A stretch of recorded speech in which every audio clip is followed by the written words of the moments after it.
guys, welcome back. It's the Gwen Effect podcast, and I am Caitlin, and I'm here with my friend Jessi, who made time to come spend time with us today. And we're going to talk quite a bit of a few things. We've already been like going super, super hard. I feel like sticking to our time limit might be a little bit tricky today. Okay.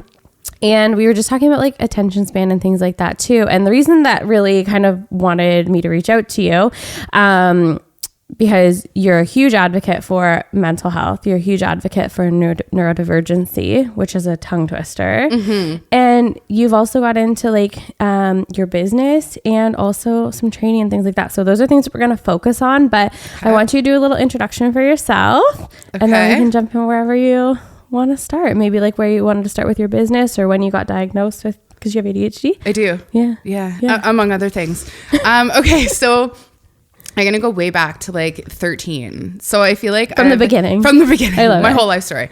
When I was 13, I feel like that's when I really started to struggle with my mental health and was put on like SSRIs and nothing really like worked. Yeah. And I didn't get diagnosed with ADHD until I was in my early 20s. And I feel like that's when things were like, okay, this totally makes sense. It clicked. Yeah. This is what's been going on. And then I feel like since then I've kind of learned a little bit more about my brain and like how to function in the world as a parent with ADHD, right? As a business owner, as a professional, that kind of stuff. So, okay. So I already have a million questions. So because I don't know like too much about it. So this is why I thought you were a perfect guest for us, because I think like education is so important. Totally. And I think ADHD has really like emerged in like social media and things like that as being like so much more mainstream than people had originally expected. There's a lot of stories about people who have gone through life without being diagnosed, and I feel like it's really common that people are getting diagnosed much later. Especially women. I was just going to say, so what was because it does show up for like girls different than it shows up for boys. It totally younger. does. So what was that experience like? Well, so first of all research for ADHD has pretty much been done on young boys, right? Okay. So you think of ADHD, you think of like a 7-year-old who can't sit still, he's bouncing off the walls. Yeah, like externally hyperactive. For women, it's typically internally. So it's like our brain is hyperactive. It's bouncing from back and forth from topic to topic, but you can't really see it on the outside. Okay. And then women get really good at masking it and being able to just like kind of focus it in different directions or shut it down basically, or it looks like anxiety. Okay. It doesn't look like ADHD. Yes, my doctor has talked about that, how sometimes anxiety can present as ADHD. Or vice versa. Interesting. And honestly, you usually don't have one without the other. Like you usually have a little bit of a blend. Which probably makes it so hard to actually get that diagnosis. Totally. What did that diagnosis look like for you? Like, so you were on like some antidepressants and things like that, and that wasn't really like helping how you're feeling. It wasn't really targeting how you're feeling. What like pushed you to make that shift? Like, how did that happen for you? So I'd asked for a referral from my family doctor. So a lot of times family doctors don't actually know ADHD or like how to assess for it. So I asked to get referred to a psychiatrist. I met with a psychiatrist. It was so quick, like the meeting. It was literally like 10 minutes. And she's like, oh yeah, you definitely. I mean, 10 minutes? It was so fast. Well, it took a long time to get the appointment. Right. So it took like 6 months ish. Yeah. But that was because I was like calling them, being like, I need to be seen. Probably longer for most. Yeah. Yeah. It was, I mean, I started my career when I was 20 and I was having like a hard time working. Yeah. And so I knew I needed to get it figured out. But yeah, it was a really quick meeting. They do like a written kind of questionnaire that you do, your loved ones do. If you're in school, like your teacher would do it. Okay. Then they get all that information. They see you, they talk to you really quick, and then they give you your diagnosis. I feel like I've done this for myself. Probably. Did I? I don't think he's here. Shocking. I feel like I've done this for myself. Is it long? Is it short? Like the questionnaire? Yeah. It's pretty long. Like it's a solid amount of questions for sure. Because my counselor thought I had ADHD, but then my doctor was like, you don't. You have anxiety that presents like ADHD. So that's why he was like, you have to treat the anxiety first to see like what symptoms still stay.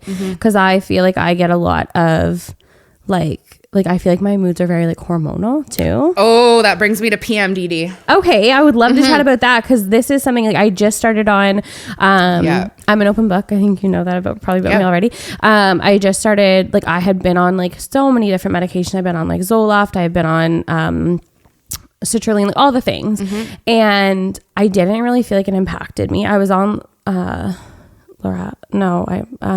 doesn't matter what it was. Anyways, terrible side effects from it. Yep. And I just didn't find that it really helped. And so now I'm on birth control to help like stabilize because I found that my moods were always really cyclical around my cycle. So PMDD? Yeah. So, so PMDD, really common in neurodivergent people. So people with ADHD, autism, things like that. Is there like a link? Like, what is the commonality? I don't really know. I don't really know what the actual link is. That's interesting. Yeah, but it seems pile it on, right? Like you don't have enough. Like pile take more this on. too. It exacerbates those symptoms like of ADHD or anxiety or things like that. Okay. So it's premenstrual dysphoric disorder. And it's basically like the week or two, which is crazy because that's half the month. Yeah. Before your period, your mood is really low. You're really irritable. People have like thoughts of suicide, self-harm. Like it can be really intense. Yeah. So it's like super, super intense PMS, but it impacts your life. I literally have that, I think. A lot of women do. Because I'm fine. It's the 2 to 3 days leading after my period. And I literally, and then my period comes, I'm like... Do you think people hate you? Like, yeah, but that's probably like maybe other reason. I don't know. But like... But that's a big one. But then my period comes on, I'm like, oh, I'm not... Like, everything's fine. Totally. Everything's fine. Yep. 100%. Crazy. Yeah. Is there like treatment for that? Like, what do people do that? So the most common treatment, so birth control is a treatment to kind of like regulate. Maybe my doctor knows this about me already and I just don't know it myself. Maybe. The other one is people will be given an SSRI or like a mood stabilizer the 2 weeks before their period. Okay, and they work that quick? So I don't know. That's why I always kind of thought it was weird. It didn't work for me doing it that way, but that's because my periods aren't like normal, like they're not regular, so I couldn't even predict it. Okay, so you're also experiencing like those symptoms too. So I got diagnosed with PMDD later, so after my ADHD. Of course, girl, you've been through it. Yeah, there's more too. Those are just the first two, but I feel like that one was really helpful because I was like I actually feel fucking crazy the week before my period. Yeah. Like wild. And then I was like, oh, this makes so much more sense. Did you like how, because you have 3 kids, right? And they're all like spread apart quite a bit in age. I feel like I was pregnant like my whole like life. Yeah, I get it. I was pregnant for 2 years. Yeah, like there was wild. 4 months and 2 years that I wasn't pregnant. Yeah, with like my that's boys. insane. I can't believe it. I love being pregnant though. But I love being pregnant because I struggle with like a lot of like body issues. And I honestly found, when I was pregnant, I had so much self-confidence because you're fucking pregnant. And you don't have to like suck your belly. I'm like, look at my body. I'm growing a child. Yeah. How amazing. Literally the most confidence I've ever had in my body was in my pregnancy. That's really cool. Yeah. I do get that part, but I feel like I hated being pregnant. Because I found like in my pregnancy though, that I was like postpartum was awful. And I feel like maybe like, I don't know if like that this is related, but like maybe that's kind of where this like started for me. Like after both those pregnancies and like the hormonal mood change, Joe would probably be like, you've always been like this. But I feel like it just gets maybe a little bit more prominent. Or intense, yeah. Yeah. It's easier to manage when you're not taking care of other humans. That's true. And sleeping. Probably. Oh, yeah. Oh my gosh. Okay. So you're having the ADHD diagnosis, the PMDD? Yeah. PMDD. Okay, I'm excited to learn something new today. So that's crazy. Yeah, and I think it's way more common than we think it is. And it's just women's health in general hasn't been studied and it's not talked about. Yeah, we've talked about that already on the podcast so much about not enough for women's health. Yeah. And then you've had 3 kids. So like, what was your pregnancies like? Like, how was your mental health through your pregnancy and things like that? Like, so I have an interesting relationship with pregnancy. So this is going to get deep real quick. So when I was 13 was when I first was pregnant. Yeah. And I had an abortion actually. So that was my, sharing that. Yeah, it's, I mean, I've worked through all that kind of stuff, but that was my first experience with pregnancy. Wow. I was 13. And then I had my first kid when I was 17. Okay. So a baby. Yeah. You do feel so fucking grown then though. And I thought I had it all figured out. The more you realize that you're like, I'm a child and I know nothing. An infant. Like, what? Like, I am 31. I'm just a baby. Yeah. When I had my second kid when I was older, it was like a huge mind shift. I was like, I don't know how the fuck I did that when I was 17. Because how far apart are your first two? 10 years. Okay. So you are starting over. Totally. Essentially. You're a totally different person at that time too. Yeah. It was wild. I remember thinking I literally don't know how I did it. And I didn't remember a lot of that time because I was in survival mode. Yeah. You probably blocked it out. Yeah. Yeah. But I was a fucking good mom for a 17-year-old. I bet. I breastfed. I went to college. I worked. It changed my life. I think I would have, I would be dead. You'd be down a different path. Either dead or addicted to drugs. Well, I'm glad. If I didn't have that. I know, right? Well, isn't it crazy though to think wild. How quickly just something at the time it just takes one time. I say that all the time. It's we got pregnant so quick again. It's how that literally does shift the whole trajectory of your life. Everything. And I'm sure there's a lot of other things that you've been through too that have also kept you and pushed you on maybe going one or the other path, right? Yeah. Interesting. That was definitely the biggest though, because it was it was up to me to take care of this kid. Did you have support? My parents were really big support. I ended up so I was living when I got pregnant, I was living in one bedroom with two of my friends. So not a house, we were renting one bedroom. That's probably allowed back then, right? Now everybody's rent, pay me rent. Yeah. Now probably that one bedroom probably would be $2,000 a month. Oh my God, it was wild. I don't even know. Yeah, it was crazy. And I was in my last year of high school. Did you move back home? I moved back home. Good. And your parents were helpful. I moved back home. I quit doing drugs, all that stuff. So it definitely would have been a different life. And now your daughter is actually past the age of when you gave birth. 20. That's crazy. I know. It's wild. Yeah. What a full circle thing though too, right? Yeah. What is your relationship with your kids? It's pretty great. So Lex is 20. They live on their own, which is cool. So cool. My middle kid's Mila, and she's loves animals, loves art, being. They probably really think creative. You're the coolest mom. I feel I think they think I'm cool. Yeah, sometimes. And then my youngest is Willow, and she's wild. So you have 3 girls. I have 3 girls. Yeah. Oh wow. Yeah. Willow is me. Yeah. As a kid. Okay. So I'm really working on just embracing her intensity. Yep. And fostering it and building confidence. I'm that with my kids right now too. We were just kind of talking about this before and I was I'm not going to talk about it on the podcast. No, it's important. It's true. You want to I don't want to I feel maybe I could eventually do more harm than good because sometimes I worry that I get so caught up in wanting to protect them that then I'm maybe creating barriers for them, if that makes any sense. Does that make sense? It totally makes sense. I feel it's a fucking hard job, man. Yeah. You want to find this balance of protecting them but also supporting their resiliency. They have to deal with shit. They have to go through it. They do. Yeah. I was talking, so we had Morgan on the podcast from Black Sheep Thinking, and we talk about it sometimes too, that it's this is their path. Right. This is their path. And all we can do as parents is build them up, support them, give them tools. Mm-hmm. And this is the journey they're going to be on. So Luke, there was questions that maybe Luke was having ADHD or things like that. But then I also feel, because how old's Willow? Willow's 7.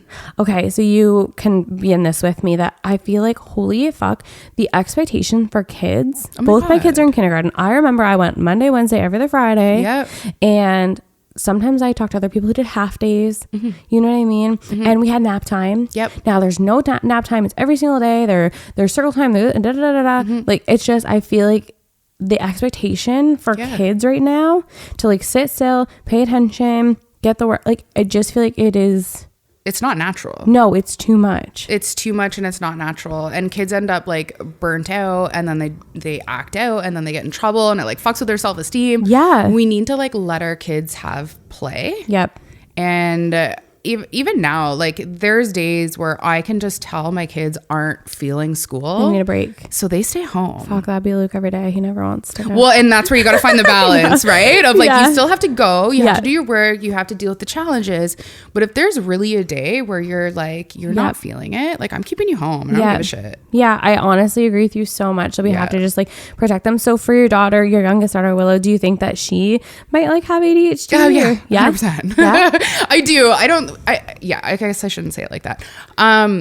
Well, it's not a bad thing, right? Like I think that there's also like stigma about like ADHD, true, right? Being set like a negative thing, and it's really not. And it's so common, I feel like, and I think it's just it has that stigma. Like from my perspective, it has that stigma because people who had like Joe has ADD, and like he does the dishes, and he'll always leave like 3 things in the sink, and like drive me nuts. But like I think though it's because our like world was not like knowing how to support that or aware of it. And I think that, you know, so those kids inadvertently became like problem kids or difficult or this and that, or they were struggling and then have low self-esteem and things like that. So that's where I think, in my opinion, I don't know if you agree, but like that's where I totally agree. But it's, I don't think it's negative at all. I think that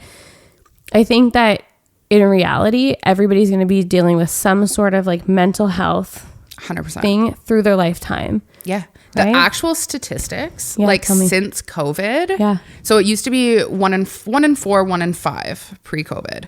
Now it's 1 in 2.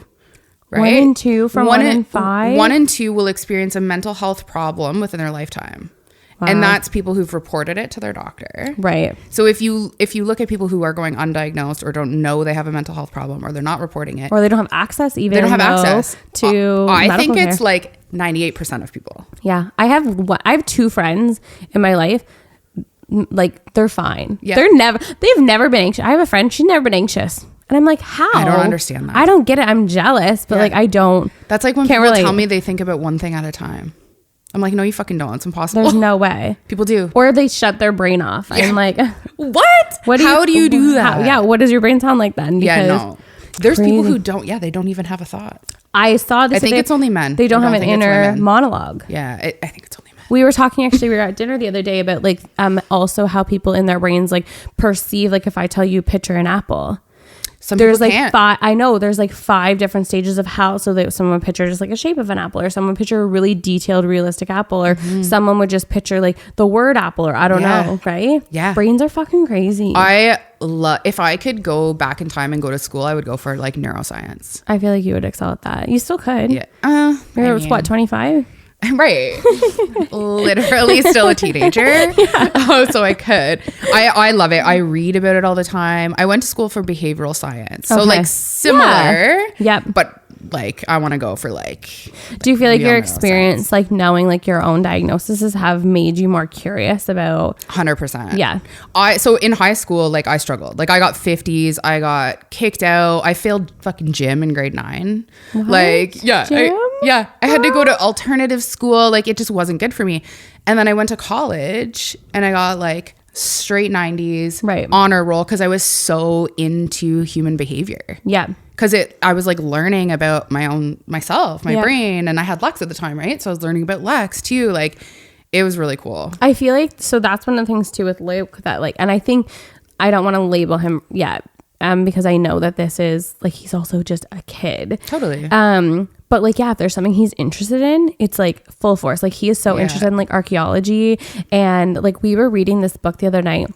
My dad got it for him, and it was about mummies and how like mummies like decompose. And I was reading, he wanted to read it before bed, and I was like, you're gonna have nightmares. He probably loved it. And he loved it, and like so he doesn't want to do like circle time or like reading. Like he's struggling with that, but I keep saying, once you learn to read, you're gonna fucking love it, because he can explore anything he wants. Totally. So if it's something that you really are interested in, you're like 1,000% it. Totally. And that's related to like the neurodivergency, right? Like autism, ADHD, like you just hyper focus on it. Yeah. But if you're not interested, like it's just not happening. Yeah. Yeah.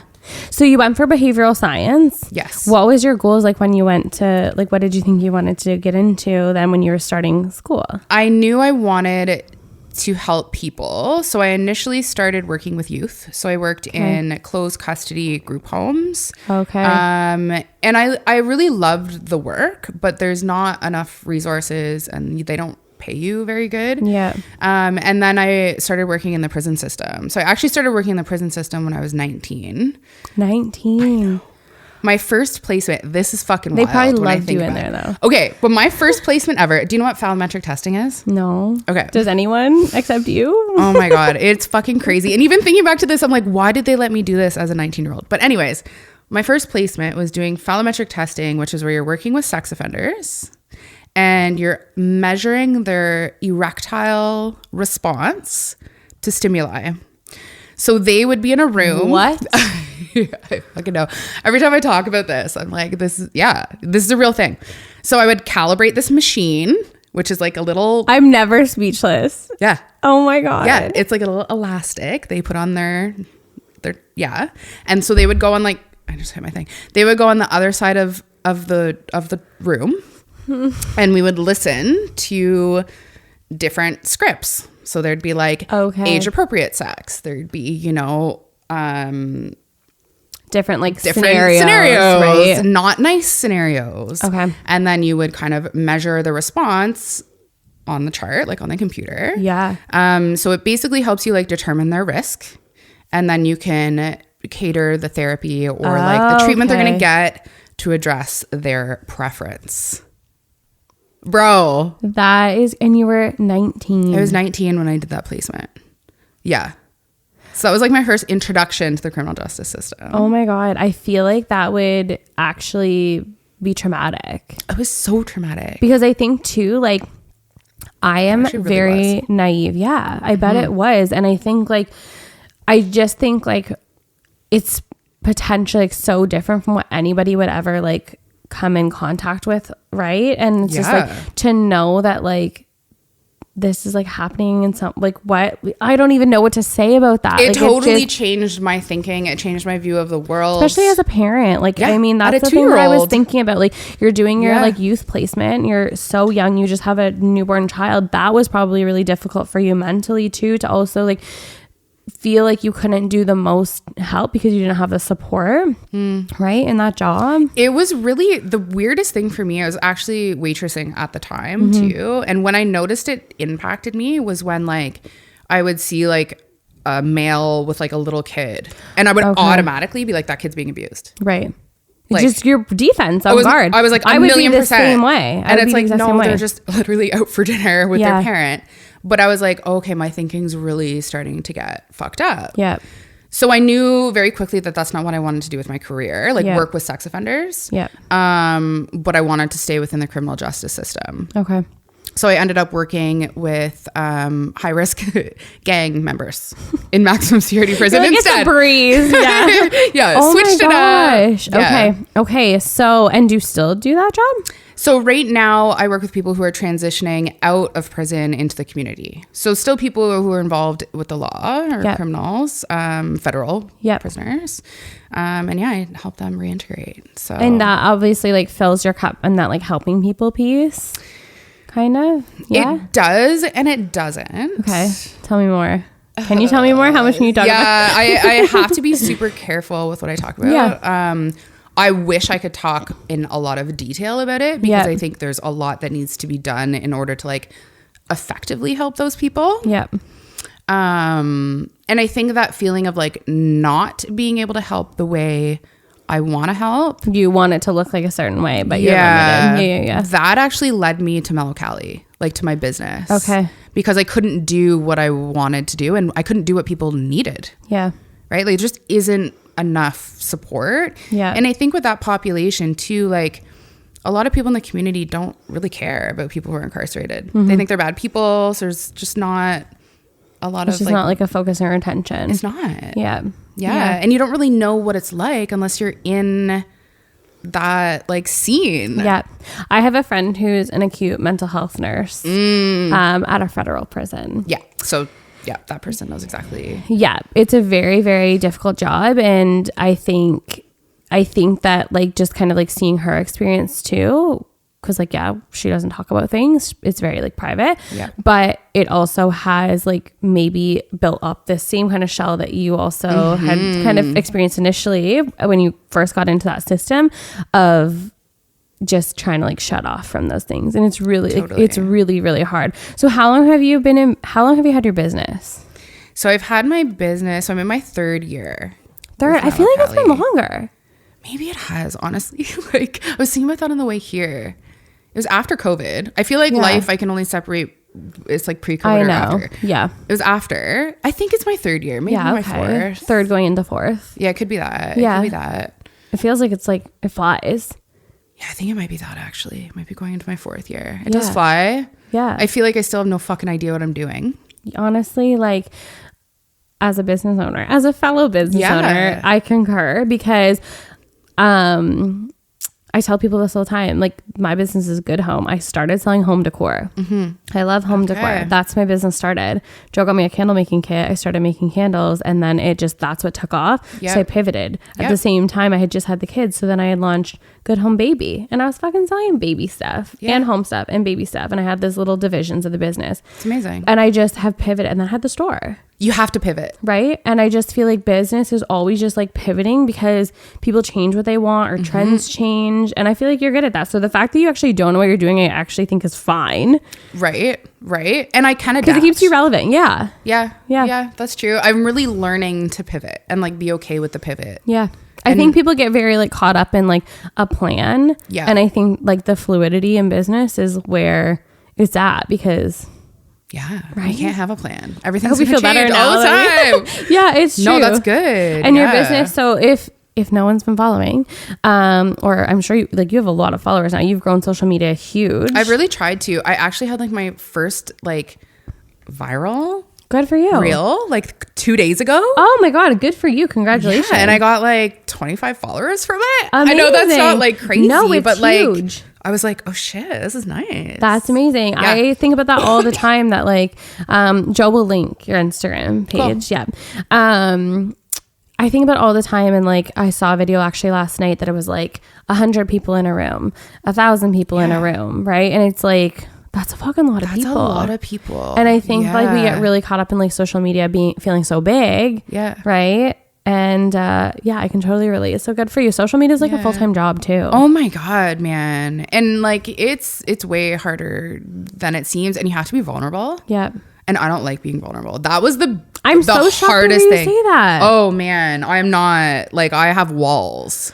So like having that business has like forced me to be vulnerable and like let down my walls and put yourself out there. Even like I remember when I first started, like the thought of recording myself on camera and putting it on the internet like made me feel nauseous. That's common. Oh my God. It's so really awkward. Common. Yeah. It's so awkward. And even now, like filming out in public and stuff, like I just which you do because you've started talking a lot more on like your page about like ADHD awareness and like disassociating and things like that. So like you've been talking about a lot about your business, but also you're talking a lot more about like mental health and stuff like that too. So I have seen some of your videos of you like getting out of your car to film and stuff like that too, right? Well, and I think like the brand, I really like the most important part of the brand is the mental health piece. Yeah. The products are kind of like, yeah, cool. These are things that can help mental you. Health. Yeah.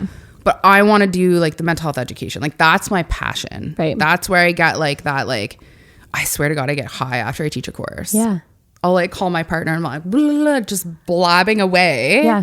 Because it feels so good to have people be like, oh my God, I never learned that. Or like, I'm going to share that with my kids or share that with my family. And that's the helping piece. That's the helping piece. Yeah, that's the helping piece. Yeah. So your business, because you do like a lot of essential oils, you do like some fidget things and things like that. Yeah.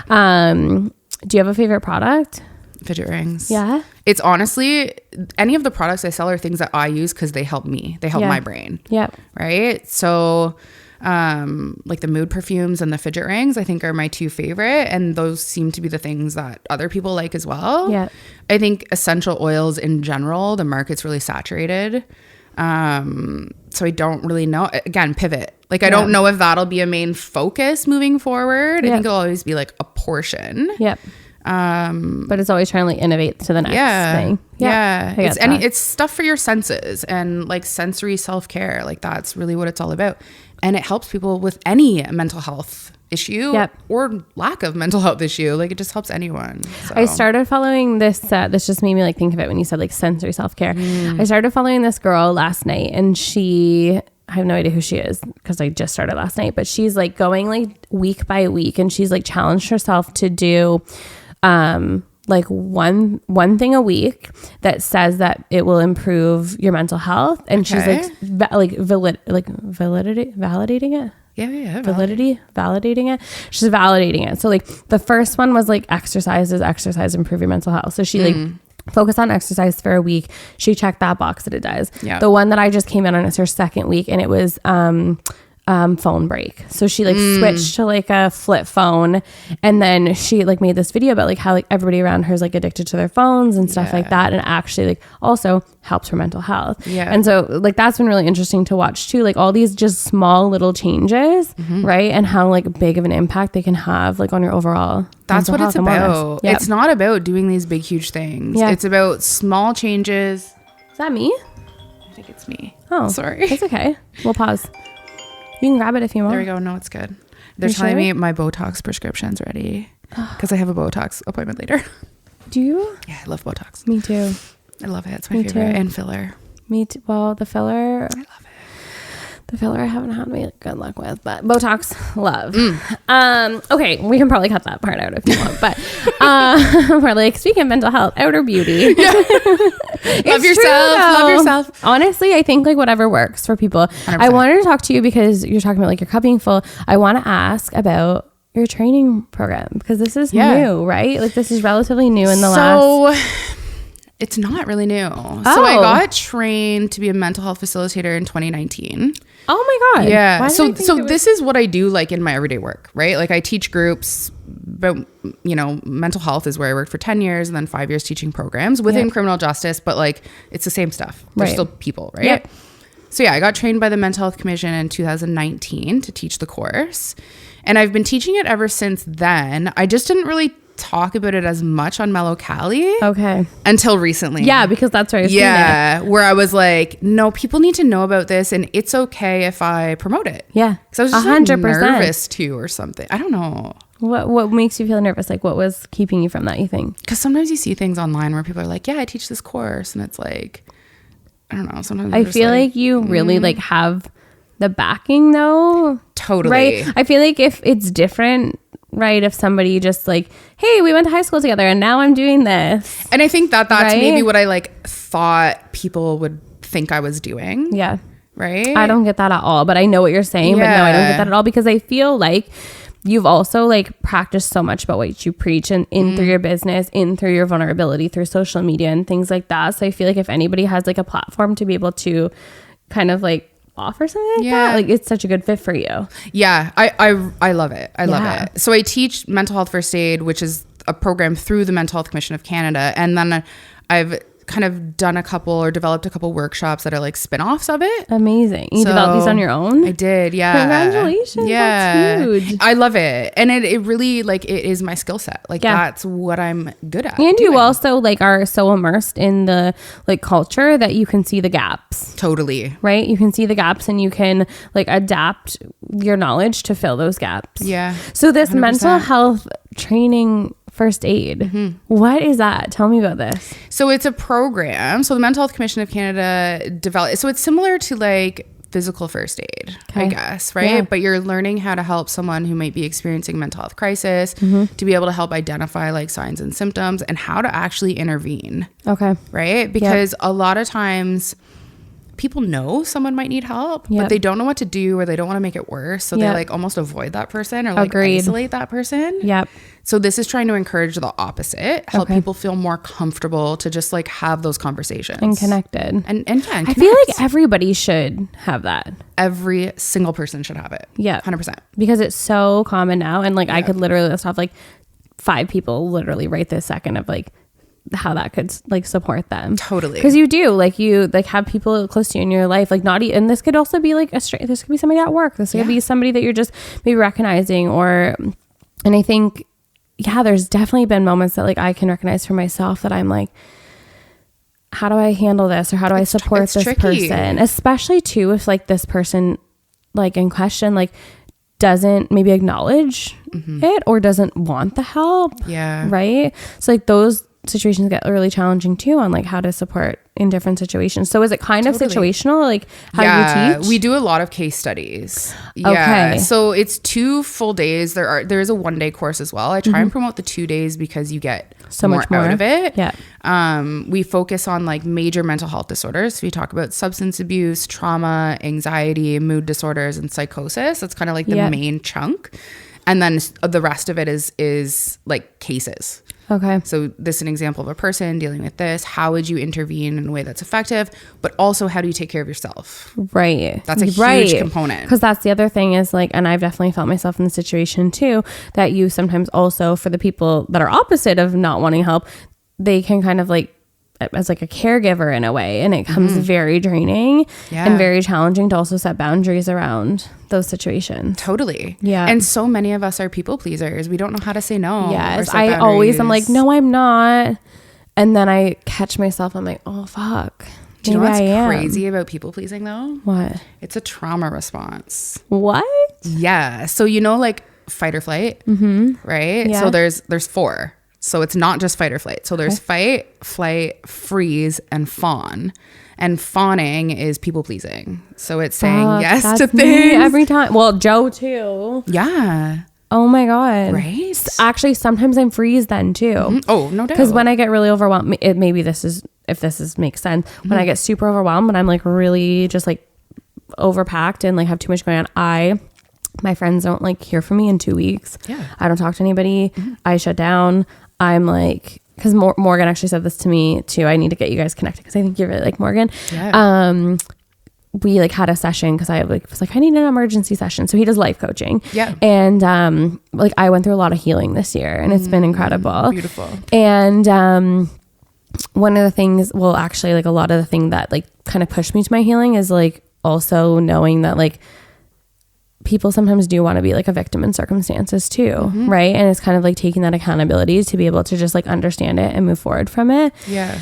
But like I do pack myself way too full. And he said, a fox can only chase one rabbit. Right? And I think about that all the fucking time. Yeah. So like I was like having this big vent this week that I'm like, I feel like I can like be a mom or be a friend or be a daughter and be a wife or be a business owner or go to my job. You know what I mean? Like I can't do all the things. Yeah. And so like when I feel like that, is that freezing that I just like shut down? 100%. That's exactly what it is. And sometimes it can be called functional freeze too. So you're still able to like do the things you need to do, right? You're still able to like parent, right? But everything else is suffering. Yeah. Okay, so my therapist told me the best fucking analogy for this ever. So think of like you're juggling all of these different balls, because that's literally what it feels like. Yep.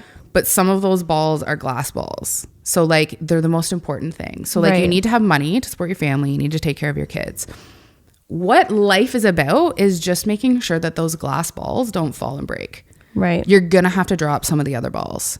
Because the expectations on us as women, especially, I know we can't do all the things. I know. I hired a house cleaner that comes next week. Oh, I love that for you. Yeah. Because that was one of the things that I'm like, okay, well, I started a job 4 days a week now, and I have the business. I just started a job in October because the boys were at school, and I was like, I can maybe handle this. Yep. It's been a little tough, but they're incredibly supportive and like super flexible around my business. Oh my God, and I love it, and it's so nice to get out and talk to people because I also feel like working from home, sometimes you suffer from like, you know, lack of social connection. Yeah.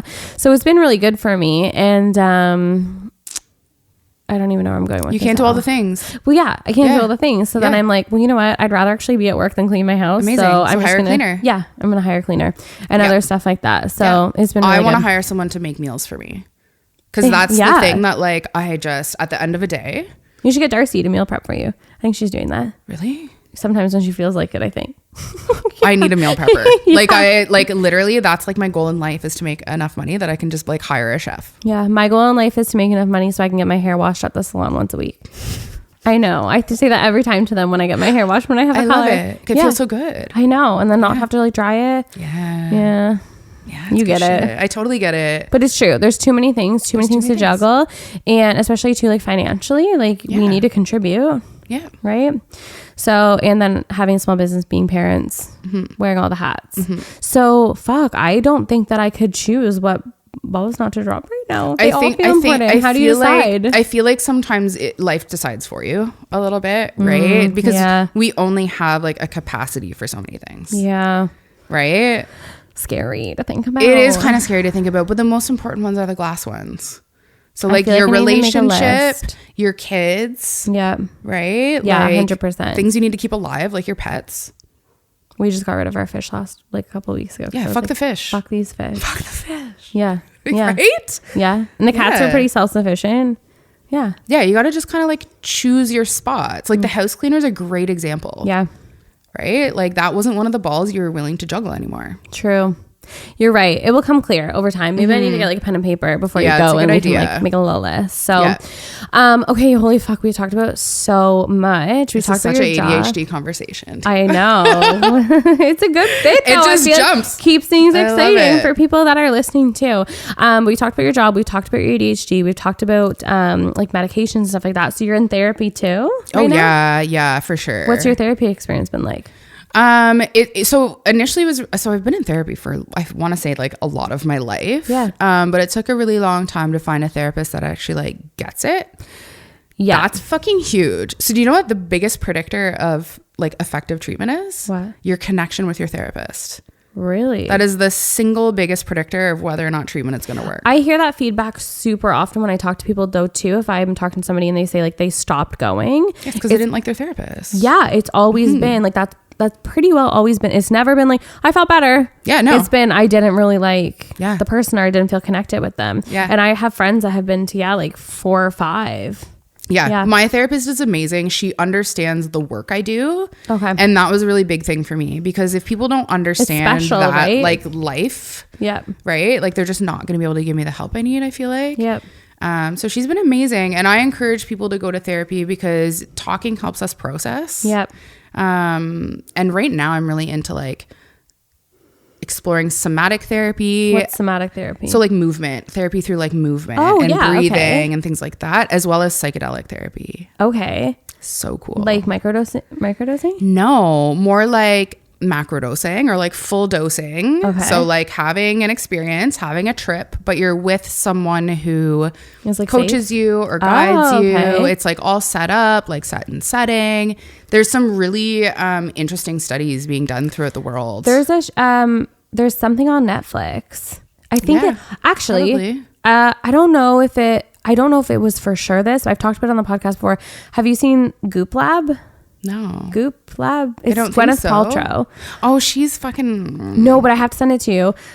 If it's the same one, I'm going to have to look it up and see what it was. But I think it's on Netflix because I'm cheap and I don't like to pay for a lot of streaming shit. Yeah.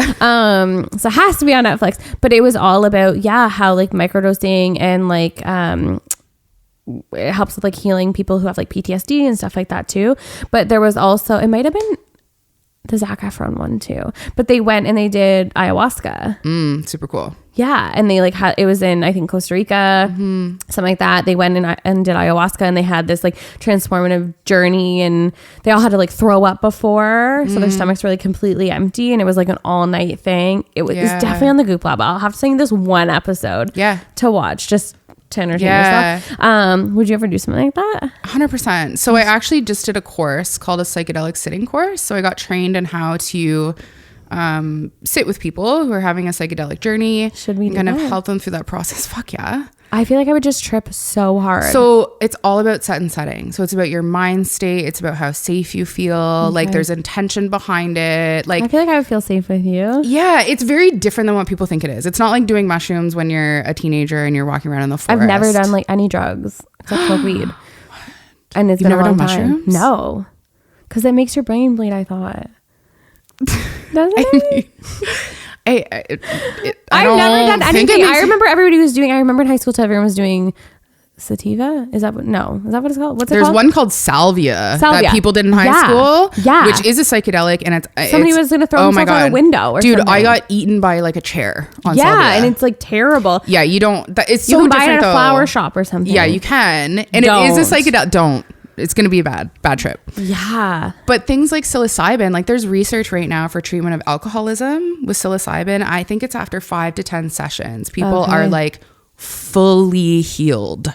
That is crazy. From alcoholism, PTSD, the use of like MDMA and couples therapy and things like that. There is really cool research. This was all being done in the 60s, right? Yes. Until Big Pharma came along and everything was made illegal. Like we know that this stuff works. Yeah. There's some really interesting stuff. So you just did a training course on sitting with someone through this? Yeah. Okay. Have you done it yet? Like psychedelics? Well, or like sat with someone. I love psychedelics. Yeah. But yeah, have you sat with somebody? Not yet. Okay. No. So I just took the course recently. So there's the Numa Center in Kingston does a lot of really good programming and research. So there's some really cool stuff going on. Oh my God. I'm so intrigued about this. Like, yeah, it's interesting. This feels new and exciting. It sounds really is cool. New and exciting. And it's like gives hope, I think, especially for people dealing with PTSD and trauma. Yeah. Like there's not a lot that helps people with that kind of stuff. Yeah. And psychedelics do. And it's like you're saying, like people are leaving like healed, where like medication you're having to like take consistently take and like just to like kind of like mask how you're feeling. Mm-hmm. But this is like a healing experience. And it's interesting is you can actually have a similar experience just with your breath, like doing breath work. Like Wim Hof? Similar. Yeah. Yeah. I feel like he was on Goop Lab too. I need to send this to you. Yeah. And they do like the breathing and then they go into like the cold plunge. So that's a little bit different. Or is it like the like yeah. Like, so like on The Simpsons, like I don't know. You know I wasn't allowed to watch The Simpsons as a kid. What? I know, it's so weird. You know what episode I'm talking about, love? Is he in here? I think so. I don't know. He's probably asleep. But so there's a bunch of different kind of like breathing exercises and different strategies you can do, but it basically like evokes the same feeling as having a psychedelic experience. Right. So like in the Simpsons episode, Homer was in the Arctic or something, if I'm recalling it correctly. He was a Native American woman and they were doing all this like heavy breathing and panting and chanting and all this stuff. And he had this like, help me out psychedelic here. Experience, I guess so. Yeah, like he had this like apparition or like it's had pretty this cool stuff. Crazy. Yeah, you really kind of like you step outside of like this ego driven way of thinking. Yeah, and you do have to like kill the ego. That's one of the things that like we work on with Morgan a lot. Like Joe and I both went through that program, and it's all but like killing the ego and like just like, and we like, I still feel like we always have more work to do on that. Do you know what I mean? But like, we'll try to like check each other on it too, because like something will happen to me and Joe will just be like, why does that bother you? Right. And we try to like really like hold each other. Well, he's better at it than I am because I'm like, fuck them. Blah, blah, blah. Yeah. But like, he's really good at like, why does that, like that's someone's perception, right? Like why does that person's opinion like define anything about you? Right. Or why does that bother you? And we try to really like, keep each other like accountable for it. And also like the ego thing too, about like things need to be a certain way or look a certain way or whatever. And I think like when you kill your ego, you really come into yourself. Totally. Right. Yeah. I think we spend so much of our lives structuring who we are to like please other people and to fit in and to feel accepted, that once we get to this age where we're like, wait, we actually don't have to do that anymore. Yeah. We can just like be who we are. Yeah. Yes. And that's really fucking cool. It's really cool and also really scary for people. Yeah. Super scary. Really? Especially you need a support system. I think that that's really important for people. Like if you're still living in survival mode, like you don't have your people around you who love you and you can be yourself around them, then you're not really going to be able to make that transition. Yeah. One of the things, and like this definitely has like been eye-opening to me based on like my relationships, is like talking about how like, okay, because one of the things that I feel like is like I feel like I have a lot of social anxiety. And I was reading something the other day, aka probably on TikTok. I watched a TikTok research, and and it was about how saying like you don't actually have social anxiety. You are around the wrong people that are then making you like leave these situations feeling anxious or thinking like, because I will leave, and when I'm in certain situations with a handful of people, I will definitely like leave those interactions being like, oh, I shouldn't have said that. Oh, did I talk to them? Did I talk about myself too much? This and that and that. And I get so like caught up in my head about like, am I a bad person? Am I that? And it just like, it consumes me, this like overthinking of like, but it's just because I just don't actually, I realize now I don't actually think those are my people, and it's okay. Totally. It's right. Okay, yeah. Like I still have love for like everybody that's in my life, but also too, it's like really like, it's like watering a plant or like, right. Like you have to like go where you grow. Totally. Yeah. Where you can be yourself, right? Yeah. I have to tell you. Okay, so when I first started Mellow Kali, I was fucking nervous because my previous experiences with women in general haven't been good. I didn't really have like girlfriends in high school. I didn't have any of that type of stuff. Yeah. I'm socially awkward, and I think people have always... I don't think you are. I'm so socially awkward. Oh my God. And I think people think like, because sometimes I won't like talk. I'll kind of have like my head down. And I think people like think I'm a bitch because of that. Okay. But I'm just awkward, right? And you have always made me feel comfortable. Really? Yes, 100%. You're like one of the first like fellow women business owners. Oh my God, I feel like emotional about that. Yeah, you and Ricky. Oh my God. You both like made me feel like, wow, like these people are cheering me on. Like they're kind to me. Like they're supportive. Like that's fucking cool to me. Yeah. Thank you for saying that. I had a really interesting interaction earlier this week, and like I'm not going to talk like anything really about it, but like it was kind of like I got an interesting message, and it was about like my character and being like, somebody literally said to me, they're like, I don't even know if I should say it, and Joe's probably like, don't fucking say it, but like someone had messaged me and they were like, you like present yourself as like a girl's girl, like small business supporter, and I'm like, and like saying that like I'm not, and I'm like, what? That's and like that has been like eating at me like all week. So like to hear you say that is actually like just what I needed right now, because like this, I don't even know who this person is. I was gonna say that's a them problem. They messaged me under like a fake email. Yeah. Yeah. And like there's like so much more behind it, which I can tell you about later.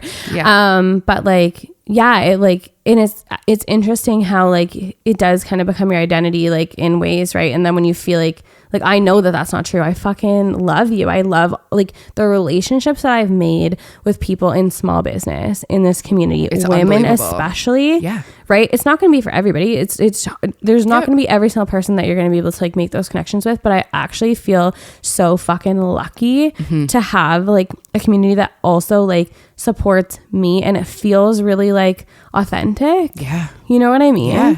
And I do think like Kingston's been really good for that, because I was also nervous about that too. Like when you first start, you're like, am I going to fit in here? Am I going to be accepted? Am I going to totally like, where's this going to go? And I actually feel like same experience as you. It's been like open arms. And so like I've had those same people. So I'm really so grateful to like have that feedback from you. So cool. Yeah. I had to tell you. And I feel like too, also like women owning their own business, like this is how we take down the patriarchy. Yeah.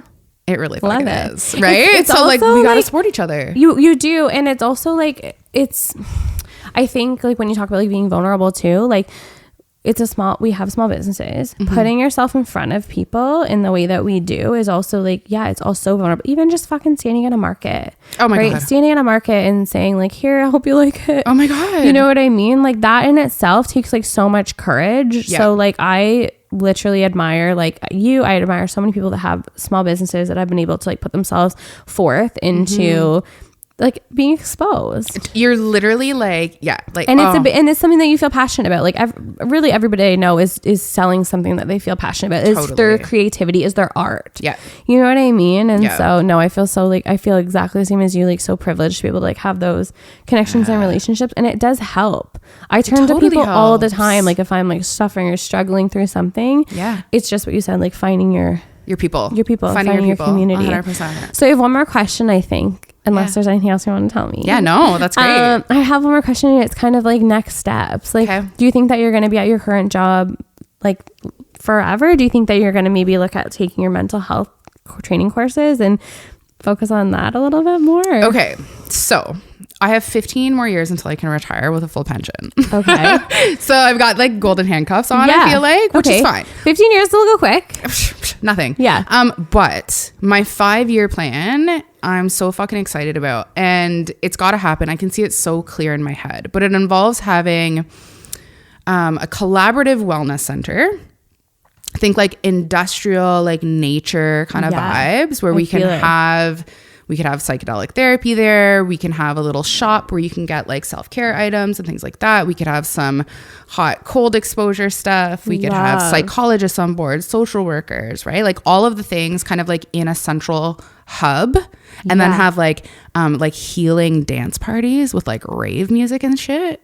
Oh my God. I literally am hearing you talk about this right now. Congratulations, because it's a fucking amazing idea. It's got to happen. And I actually feel like this is innovating the like mental health. Yeah. Right. The world of like mental health support. Yeah. That but sounds it's bringing great. like holistic and science together. Yeah. Right. Which is very separate right now. And it doesn't need to be. Right. Yeah.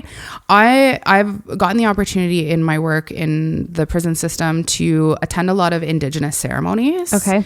And I've really just connected with like how they view nature and healing. And we need that in mental health care. Yep. It can't be separate, right? It's medicine. It's medicine. Right? Yeah. So I think incorporating all of that into this one space where people feel like, I think that's incredible. It'd be vibey. Oh, I can literally like picture it in my brain. I'm there. I'm already there mentally. Yeah, I'm there mentally. How cool with that you. we'd have like a little coffee shop, right? Like it. different snacks. I picture like industrial building with like plants like hanging from the ceiling. Yeah.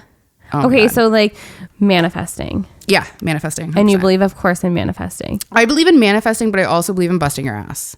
Yeah, and you do both. Yeah, you have to do both. You can't just think of things. Thank you for sharing that with me. Thank you for sharing everything with me. This has been really fun. It's so fun. It was way less like scary than I thought. I know. Everybody comes and they're like, oh, I'm so nervous. And it's honestly like once it's like the first 2 minutes of like, hey, this is me. This we're here. And then you just literally, you just, I know I do every episode. And then I look back and I'm like, what do we talk about?